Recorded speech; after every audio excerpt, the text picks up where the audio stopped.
ওখানেই দাঁড়াও, ঢুকো না।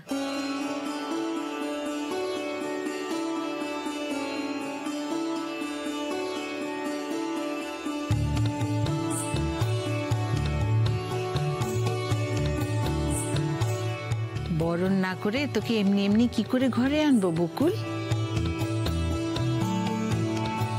তুই তো সত্যি এই বাড়ির লক্ষ্মী রে মা। তুই আরেকবার প্রমাণ করে দিলি যে তুই এই বাড়ির যোগ্য বউ।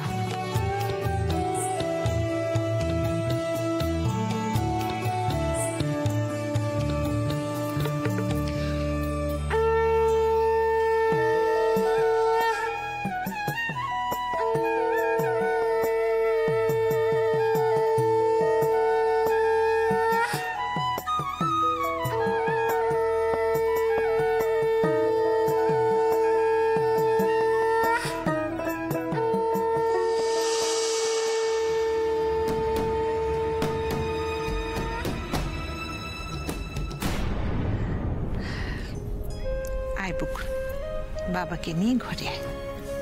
এসো বাবা।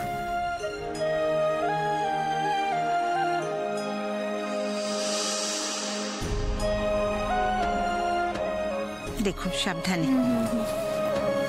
বাবা এই কোণাটা দেখে আস্তে বসু, আস্তে আস্তে বসবে। বসু বসু।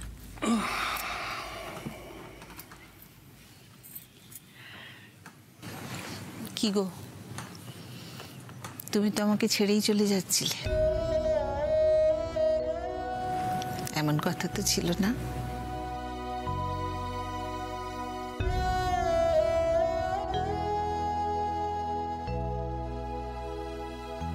জানি তো, সবার আগে তুমি একজন বাবা।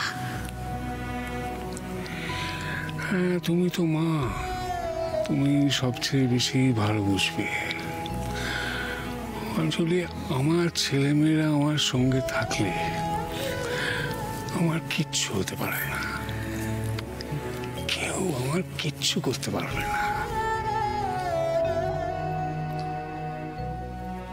কাকিমণি, হ্যাঁ বাবু। দিভাই আর সোনা বৌদি কোথায়? ওরা তো দাদা নামে পুজো দিতে গেছে। আমরা এসে গেছি ভাইয়া।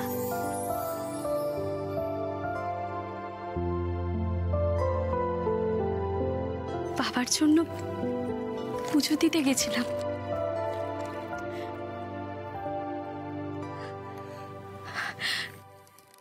বাবা,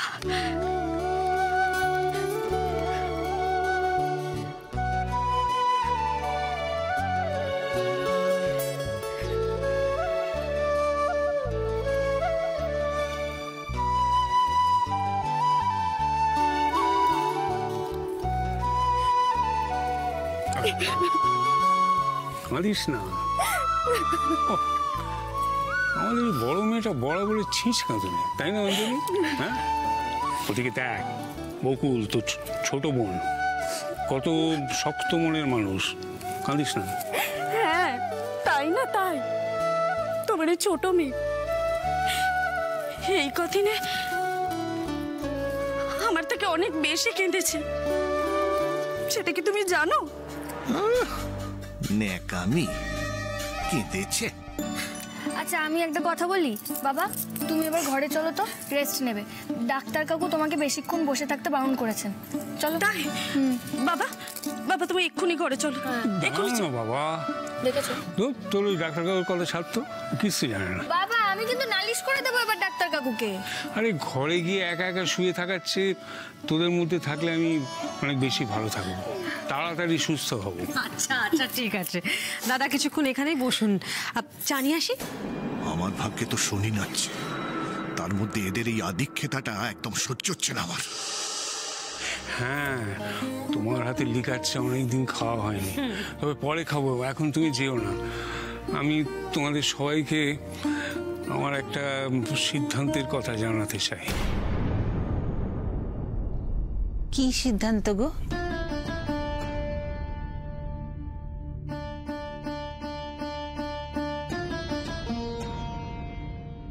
এই যে বিষয় নিয়ে এত জল ঘোলা হলো, সেই বিষয় নিয়ে বকুলের সঙ্গে আমার কিছু কথা হয়েছে। আমি যে অনিমেষ সান্যালের সঙ্গে দেখা করতে গিয়েছিলাম সেটা তো বকুলের ঠাম্মি বকুলকে বলেছে, কিন্তু বকুল কি এই কথাটা দাদাকে বলে দিয়েছে? আমার মনের ওপর সবচেয়ে যে বোঝাটা চেপেছিল সেটা নেমে গেছে। আমি খুব নিশ্চিন্ত হয়েছি এটা জেনে যে বকুল আমাকে সন্দেহ করেনি। কিন্তু এই বিষয়ে বকুলের কাছ থেকে আরো যা শুনেছি সেটা শুনে আমি সত্যি খুব চিন্তিত। কথাগুলো বলার পর বকুল আমায় কিছু প্রশ্ন করেছিল যে এই যে ওর বাবার মৃত্যু নিয়ে ও তদন্ত করছে, নিজের মতন করে খোঁজ খবর করছে, সেটা করে ও কোনো ভুল করছে কিনা। এই যে আমাকে নিয়ে এত কিছু হলো, এরপর ওই সেই তদন্ত করা বন্ধ করে দেবে কিনা, তাই তো বকুল? হ্যাঁ বাবা। আর আমি তোকে কি উত্তর দিয়েছিলাম? তুমি বলেছিলে উত্তরটা বাড়িতে এসে সবার সামনে দেবে। আমার উত্তর হলো তুই কোনো ভুল করছিস না।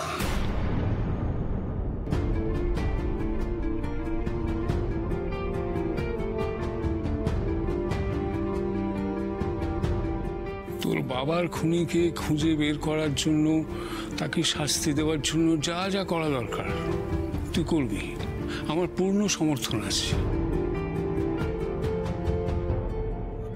তোর তো এটাই লক্ষ্য ছিল বরাবর, সেটাই যেন থাকে। আর তার জন্য যদি আমাদের এই পরিবারের কারোর ওপর তোর সন্দেহ হয়, তাহলে তুই নিঃসংকোচে এগিয়ে যাবি। কে কি ভাবলো না ভাবলো সেই ভেবে পিছিয়ে যাবি না। খুব বড় একটা অন্যায় হয়েছে বকুল, তার প্রতিকার হওয়া দরকার। আর জানবি তোর এই বাবা সবসময় তোর পাশে আছে, কখনো নিজেকে একলা ভাববি না। তোর বাবাকে ন্যায় দেবার জন্য তুই যেটা করছিস তার জন্য সাহস লাগে রে মা। তোর জায়গায় আমি থাকলে ঠিক এই কাজটাই করতাম। আপনার সিদ্ধান্তের সঙ্গে আমি একমত দাদা। আমারও মনে হয় যে সত্যিটা সবার চোখের সামনে আসা উচিত। যে অন্যায় করেছে শাস্তি তাকে পেতেই হবে। আমাদের পুরো পরিবার তোর সঙ্গে আছে বকুল, আর আমি তোকে আশীর্বাদ করি তুই যেন তোর লক্ষ্যে সফল হোস।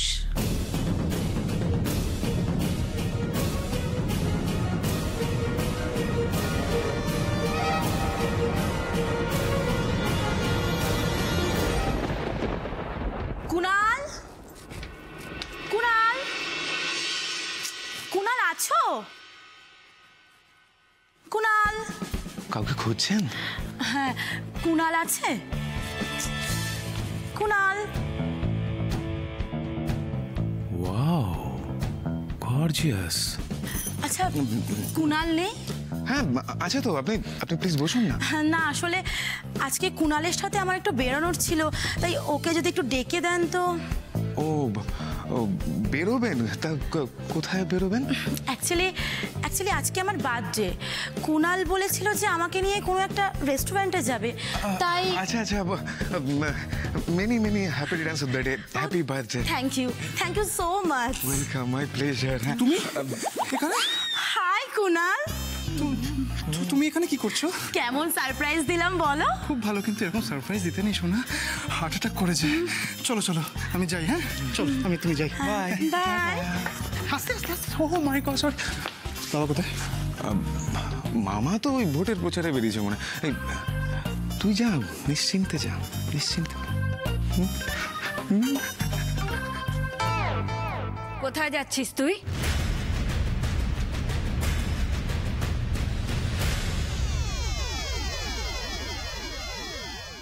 শুধু তোর বাবা নয় রে বকুল, আমিও চাই যে তোর এক বাবাকে তোর কাছ থেকে কেড়ে নিয়েছে, সে যেই হোক না কেন তার যেন শাস্তি হয়।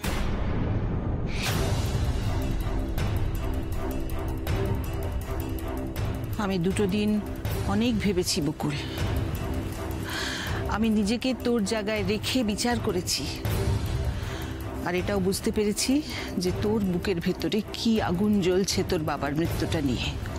আর সেই জন্যেই তুই মাঝে মধ্যেই একটা মানসিক অশান্তিতে থাকিস। ঠিকই তো, যত যাই হোক সেই মানুষটাকে কিছুতেই ক্ষমা করা সম্ভব নয় যে তোর বাবাকে তোর কাছ থেকে কেড়ে নিয়েছে। আমি হলে পারতাম? কখনো পারতাম না। তবে আমি এটাও বলছি যে আমার স্থির বিশ্বাস আমাদের পরিবারে এইরকম অন্যায় মানসিকতা কারুর নেই। তবে পরিস্থিতি যাই হোক না কেন বকুল, আমি সব সময় তোর পাশে আছি। বকুল, তোমার কাছে এই বিষয়টা কতটা সেন্সিটিভ সেটা আমরা সবাই জানি। আমরা সবাই তোমার পাশে আছি বকুল। আরে এসব কি হচ্ছে বাড়িতে? যত সব মেলোড্রামা।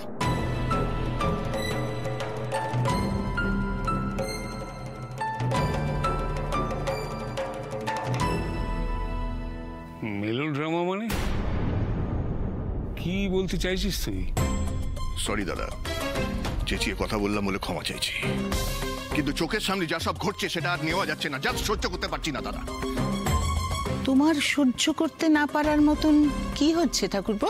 এই যে বকুলকে নিয়ে এত মাতামাতি করছো,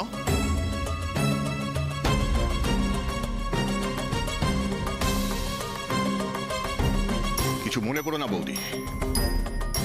বকুল ওর বাবার খুনিকে ধরবে, ওর বাবার মতন সৎ পুলিশ অফিসার হবে, খুব ভালো কথা, কিন্তু এসবের মধ্যে আমাদের পরিবারকে কেন টানা হচ্ছে সেটা তো আমি বুঝতে পারছি না।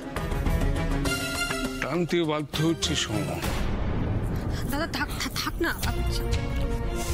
টানতে বাধ্য হচ্ছি কারণ এই ব্যাপারে সন্দেহের তীরটা শুধু বাইরের কোনো লোকের দিকে নয়, তোর আমার দিকে উঠতে পারে। তার প্রমাণ তো আমরা সকলেই হাতে নাতে পেয়েছি। সে তো বকুলের ওপর বিশ্বাস থেকে তুমি এসব কথা বলছো, কিন্তু বকুল তো এখন জেনে গেছে যে ওর বাবার সঙ্গে তোমার কোনো সম্পর্ক ছিল না, তাহলে আবার তোমাকে আমাকে সন্দেহের কথা আসছে কেন? না না সোম, এই কথা একবার নয় বারবার উঠতে পারে, কারণ যে জমিটা বাঁচানোর জন্য বকুলের বাবা খুন হয়েছিলেন, তার সঙ্গে তুই, আমি, আমাদের গোটা পরিবার জড়িয়ে আছে। তুমি জড়িয়ে থাকতে পারো দাদা, গোটা পরিবার কি করে জড়ায়?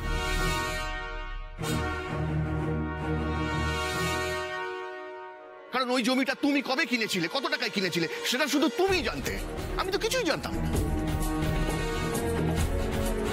তুমি যখন যখন আমাকে বলেছো আমি শুধু গিয়ে দেখাশোনা করেছি, ব্যাস। ওই জমিটা সম্পর্কে তুমি যতটুকু আমায় বলেছো ততটুকুই জানি।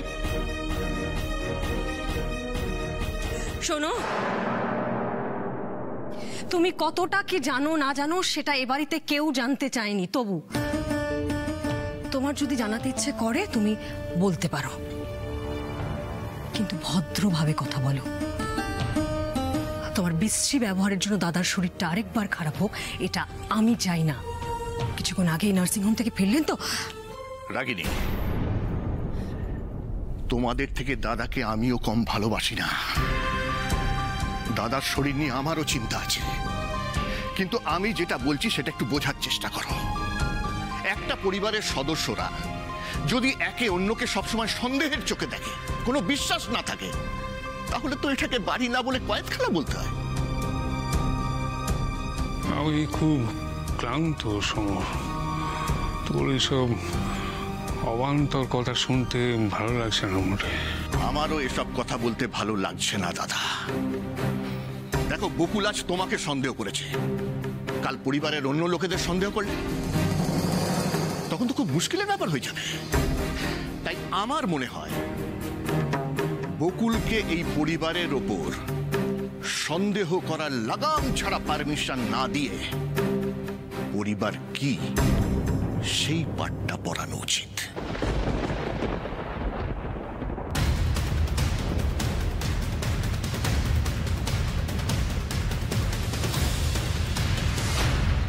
কি হলো, উত্তর দে। সামনেই যাবো, চলে আসবো তাড়াতাড়ি ভাই জানে, যাবো আর আসবো। ও যাবি আর আসবি, সামনেই যাবি। এটাকে বোন, বন্ধুর বোন, আজকে ওর জন্মদিন তো তো তো তো একটু ঘুরে বেড়াবো। ফোন সুইচ অফ এদিক সেদিক। খুব ভালো কথা, তোরা এদিক সেদিক ঘুরে বেড়া আর আমি এখানে বসে বসে বাড়ি পাহারা দেই আর খেটে মরি। যা যা যা যা। মা যাক না, একদম ঘুরতেই তো যাবে বেচারা। যা বড়, যা তুই, যা তুই যা। আসি আসি। হ্যাঁ ওই দাঁড়া, আরে ও তো সাপোর্ট করবেই। এদিকে তোর বউ সেই যে বাপের বাড়ি গেছে, তার ফেরার কোনো নাম নেই, আর তুই এখানে বসে বসে বন্ধু নাকি তার বোন তাকে নিয়ে ঘুরে বেড়াচ্ছিস, বার্থডে করছিস, ফুর্তি করছিস। খুব ভালো, খুব ভালো। যা যা যা যা যা, সবাই যা, সবাই যা। বউ বউ মানে বউ মানে বৌদি, বউ মানে বৌদি। বউ মানে বৌদি মানে কি? এই কুণাল, তুমি সত্যি করে বলো তো, তুমি ম্যারিড নও তো? ও আমার কাজিন, আমার পিসির ছেলে, ওর বউ। হ্যাঁ, আমরা আমরা আমরা সব পরে বলছি তোমাকে। হ্যাঁ, আমরা চলো ঘুরবো, বাদাম ভাজা খাবো, অনেক কিছু খাবো। পিসি আসছি, থ্যাঙ্কস ব্রো। চল টাটা, বাদাম ভাজা। হ্যাঁ টাটা। কোনো অসুবিধা হলে ফোন করিস।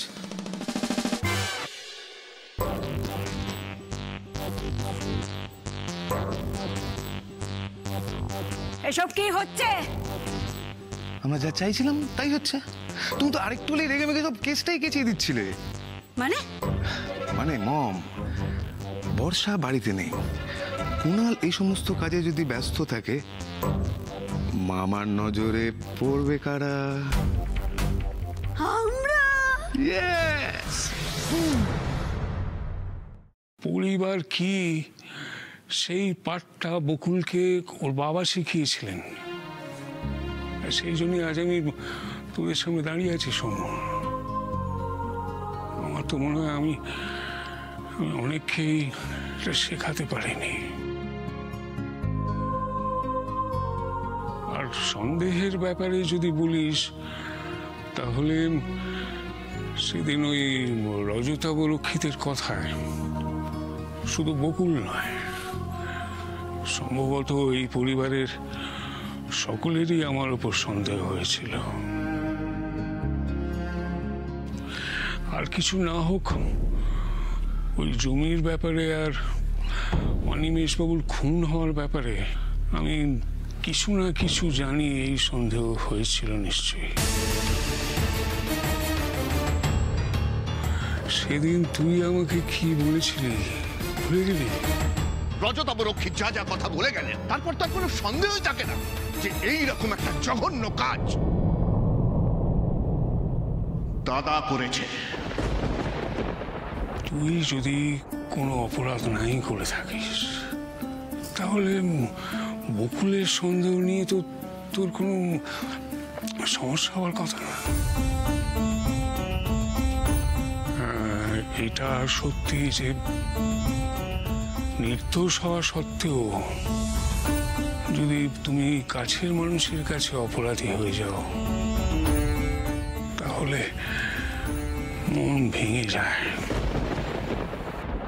বাঁচার ইচ্ছেটাই চলে যায়, যেমন আমার হয়েছিল।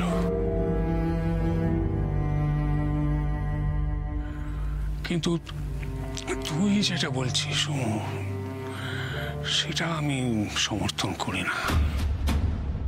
পরিবারের একজন সদস্য বলেই সে সব অপরাধের ঊর্ধ্বে, এটা আমি বিশ্বাস করি না। তাছাড়া কাকুমণি, তুমি তো জমি সম্পর্কে কিছু জানতেই না। জমি নিয়ে এত ঘটনা ঘটে গেছে, তুমি তো শোনোইনি কোনোদিনও। ইনফ্যাক্ট তোমার তো বকুলের বাবার সঙ্গে কোনো পরিচয়ও ছিল না। তো তুমি হঠাৎ মানে এইসব নিয়ে এত চিন্তা করবে কেন, তাই না?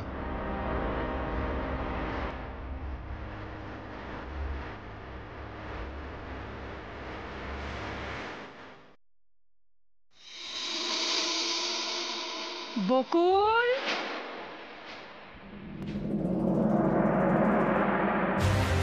একে রামে রক্ষে নেই, সুগ্রীব দোসর।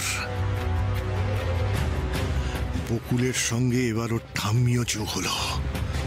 বুড়ি আর আসার সময় পেল না।